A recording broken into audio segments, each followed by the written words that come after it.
চলো দেখা যাক আজকে আমি দুপুরে কি রান্না করেছি, তোমাদের সাথে একটু শেয়ার করি। এই দেখো আমি রান্না করেছি, দেখো এদিকে মাছের ঝোল, রুই মাছের পোনা মাছ এগুলা। তো পোনা মাছ দিয়ে ঝোল বানিয়েছি, দেখতেই পাচ্ছ। তো পোনা মাছের ঝোল।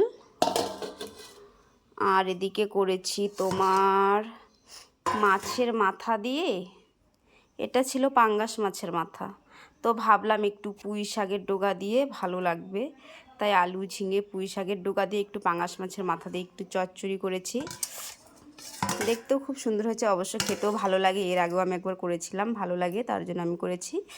আর এদিকে দেখতে পাচ্ছ এটা হলো ঝাল ছাড়া সবজি। এটা হলো 2 পিস মাছ দিয়ে করেছি, আমার জায়ের জন্য ঝাল ছাড়া করেছি।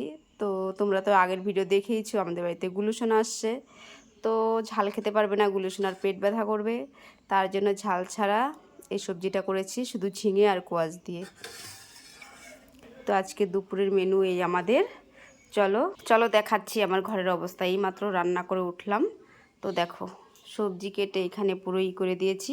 আর এদিকে থালা বাসন টাসন সব একদম মানে এখনও অগোছালো আছে, তো এগুলো এখন ধুবো, পরিষ্কার করব। আর এদিকে হাঁড়িতে দেখো এটা কী বলো তো, দেখতে পাচ্ছ হাঁড়িটা, এখানে হলো গরুর ভুট্টা দিই। আমাদের বাড়িতে 5-6টা গরু আছে, আবার 10-12টা ছাগল আছে, তো এক হাঁড়ি ভুট্টা লাগে প্রতিদিন, তার জন্য এই হাঁড়িতে। আর উনানে তো দেখতেই পাচ্ছ, উনানে বাঁশের জাল মানে লাকড়ির জাল, তো এগুলো কি বলবো, কালি তো পড়বেই।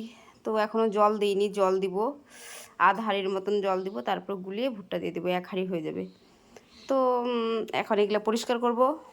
ঠিক আছে, তো সবাই ভালো থেকো, সুস্থ থেকো, পরে আবার কোনো নেক্সট ভিডিওতে দেখা হবে। Tata, bye bye.